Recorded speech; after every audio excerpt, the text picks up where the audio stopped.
भूत और चुड़ैल की दुनिया में 10 साल बाद जन्मा पहला बच्चा। हम तुम्हें नहीं जानते, तुम्हारी हमसे क्या दुश्मनी है। प्लीज मेरे बच्चों को छोड़ दो, उसके बदले मेरी जान ले लो। बड़ी मुश्किलों से हमें संतान का सुख प्राप्त हुआ है। तुमसे ज्यादा इस बच्चे की जरूरत हमें है। कई सालों से हम इस बच्चे का इंतजार कर रहे थे। प्लीज ऐसा मत करो, ये मेरा पहला बच्चा है। तुम मेरे दूसरे बच्चे की जान ले लेना प्लीज, मेरा पहला बच्चा छोड़ दो। हम इस बच्चे को नहीं छोड़ सकते और आज हमें किसी की जान नहीं लेनी, इसलिए हम तुम्हें बख्श रहे हैं। चलो हम जल्दी से इस बच्चे को अपनी दुनिया में लेकर जाना है, इससे पहले कि हम लेट हो जाएं। इतना बोलकर भूत और चुड़ैल पंडित के बच्चे को लेकर हवा में उड़ जाते हैं और पल भर में ही पंडित और उसकी बीवी की नजरों से ओझल हो जाते हैं। पंडित और उसकी बीवी अपने बच्चे की रक्षा करने के लिए एक तांत्रिक के पास जाते हैं और सारी बात उस तांत्रिक को बताते हैं। प्लीज बाबा, हमारे बच्चे की मदद करो। वो चुड़ैल और भूत हमारे बच्चे को अपनी दुनिया में ले गए हैं। हमें हमारा बच्चा चाहिए। बड़ी प्रार्थना करने के बाद हमें हमारा बच्चा मिला था। माफ करना, पर मैं तुम्हारे बच्चे को नहीं बचा सकता, क्योंकि तुम्हारे बच्चे का जन्म हुआ ही इसीलिए था ताकि वो उन शैतानी दुनिया को आजाद कर सके जिन्हें मैंने श्राप दिया है। पर अगर पूजा सफल रही तो तुम्हारा बच्चा जीवित रहेगा और मैं खुद तुम्हें तुम्हारा बच्चा लौटा दूंगा। क्या श्राप? कैसा श्राप और कैसी शैतानी दुनिया? ये 10 साल पुरानी बात है, जब मैं एक गांव में अपनी तंत्र विद्या पूरी करने के लिए गया था।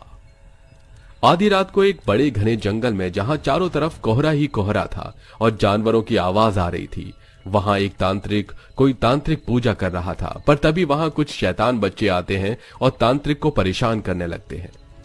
अरे देखो, इस तांत्रिक के बाल कितने बड़े हैं, इसके गले में कितनी अच्छी मोती है। चलो इसके गले की मोती ले लेते हैं। पर मैं तो पहले इस आग को बुझाऊंगा। चलो इस तांत्रिक को परेशान करते हैं।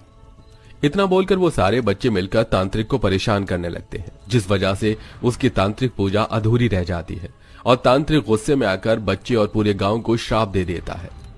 इतने दुष्ट बच्चे आज से पहले मैंने कभी नहीं देखे, इसलिए मैं तुम सब बच्चों को और उस पूरे गांव को श्राप देता हूँ कि इस गांव में अब कभी कोई बच्चा जन्म नहीं लेगा और ये पूरा गांव शैतानी गांव बन जाएगा, जहां सब चुड़ैल और भूत होंगे और तुम्हारा गांव एक अलग ही भूत चुड़ैल की दुनिया के नाम से जाना जाएगा। तांत्रिक का गुस्सा और श्राप सुनकर सभी बच्चे डर जाते हैं और डरते हुए अपने घर जाते हैं, जहां बच्चे देखते हैं कि उनके गांव के सभी लोग एक एक करके मर रहे हैं और सारी औरतें चुड़ैल बन रही हैं और सारे आदमी भूत। बच्चे सारी दुर्घटना अपने गांव वालों को बताते हैं, जिसके बाद वो सभी गांव वाले इस तांत्रिक से माफी मांगने के लिए जंगल में जाते हैं। बाबा हमें इस श्राप से मुक्त कर दो, हम इंसान से चुड़ैल और भूत बन गए हैं। हमारे गांव के बच्चों की मौत हो गई है। बच्चों की गलती की माफी हम आपसे मांगते हैं, हमारे बच्चों से गलती हो गई। अब बहुत देर हो चुकी है, अब मैं अपना श्राप वापस नहीं ले सकता और अब मेरे श्राप ने काम करना शुरू कर दिया है। नहीं तांत्रिक बाबा, ऐसा मत बोलो, इसका कोई तो उपाय होगा, हम आपसे विनती करते हैं।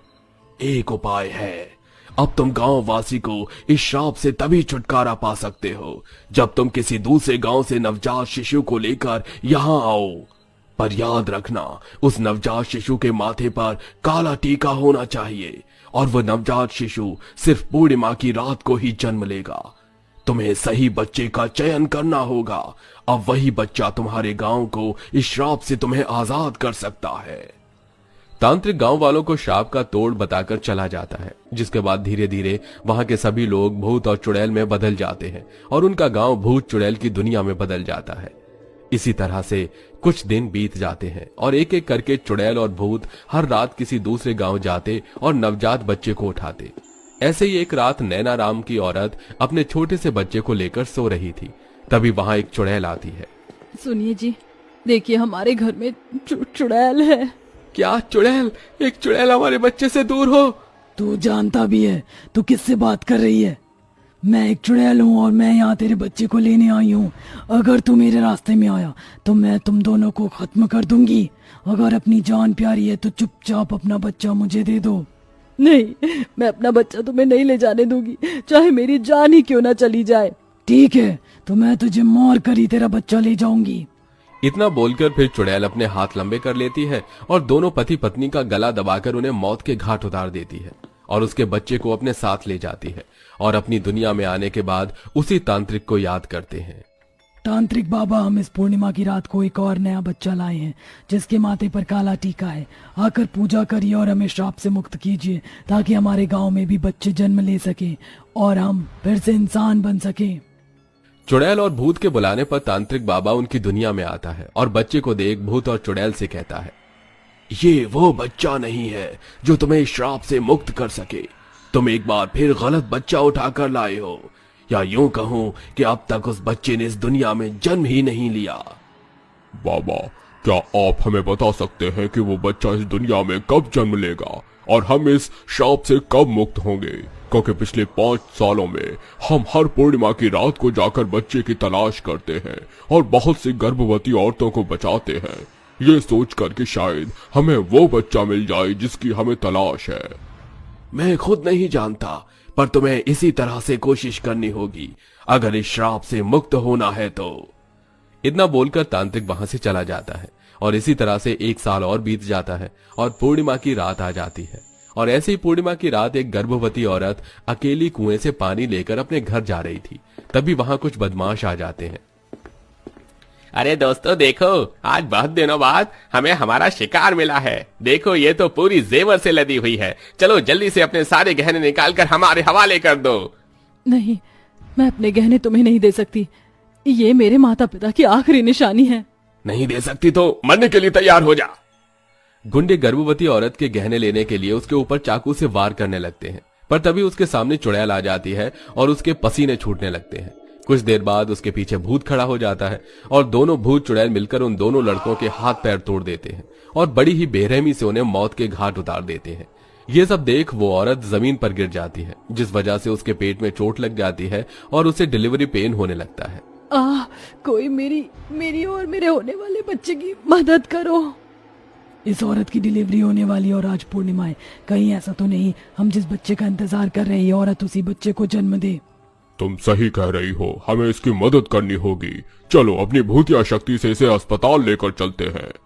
भूत और चुड़ैल मिलकर अपनी भूतिया शक्ति से हवा में उड़ते हुए उस औरत को अस्पताल में ले जाते हैं, जहां वो औरत एक बहुत ही प्यारी सी बच्ची को जन्म देती है और वो भूत चुड़ैल उस औरत के बच्चे को अपने साथ ले जाते हैं। अगली सुबह औरत रोती हुई पूरी घटना गांव वालों को बताती है और गांव वालों से कहती है, वो भूत और चुड़ैल बुरे नहीं हैं, वो हम गर्भवती औरतों की सुरक्षा करते हैं। पर मुझे समझ नहीं आता कि वो हमारी जान बचाकर क्यों हमसे हमारा बच्चा ले जाती है। पता नहीं वो भूत और चुड़ैल कब हमारे गांव का पीछा छोड़ेंगे। आखिर कब तक हम इसके खौफ में जीते रहेंगे। सरपंच जी, हमें किसी तांत्रिक से बात करनी चाहिए। क्या पता तांत्रिक हमें कोई रास्ता दिखा सके ताकि हम उस भूत और चुड़ैल से अपना पीछा छुड़ा पाएं। सभी गांव वाले गंभीर सोच में पड़ जाते हैं और इसी तरह से कुछ महीने बीत जाते हैं। पंडित को पता चलता है कि उसकी बीवी गर्भवती है। इसी तरह से समय गुजरता है और देखते ही देखते पंडित की बीवी एक बेटे को जन्म देती है, जिसके माथे पर काला निशान होता है। तभी चुड़ैल आकर उनके बच्चे को ले जाती है। पूरा चांद हो चुका है, मुझे उन भूत और चुड़ैलों की दुनिया में जाना होगा ताकि मैं जाकर पूजा कर सकूं और उन्हें इस श्राप से मुक्त कर सकूं। और तुम फिक्र मत करना, जैसे वो भूत और चुड़ैल इस श्राप से मुक्त होंगे तुम्हें तुम्हारा बच्चा भी मिल जाएगा। तांत्रिक की यह बात सुनकर पंडित और उसकी बीवी को जान में जान आ जाती है। अब पंडित भूत और चुड़ैल की दुनिया में जाता है और वहां अपनी तांत्रिक पूजा करता है, जिसके बाद भूत और चुड़ैल को उस श्राप से मुक्ति मिल जाती है और तांत्रिक उस बच्चे को फिर से पंडित के हवाले कर देता है, जिसके बाद फिर कभी किसी गांव से भूत और चुड़ैल बच्चे नहीं लेकर जाते और 10 साल बाद उनके गांव में एक बच्चा जन्म लेता है। इस 10 साल के बाद जन्म लिए हुए बच्चे के लिए खुशियां मनाई जाती हैं और इस खुशी में पूरा भूतिया गांव ढोल ताशे के साथ नाचते गाते हैं।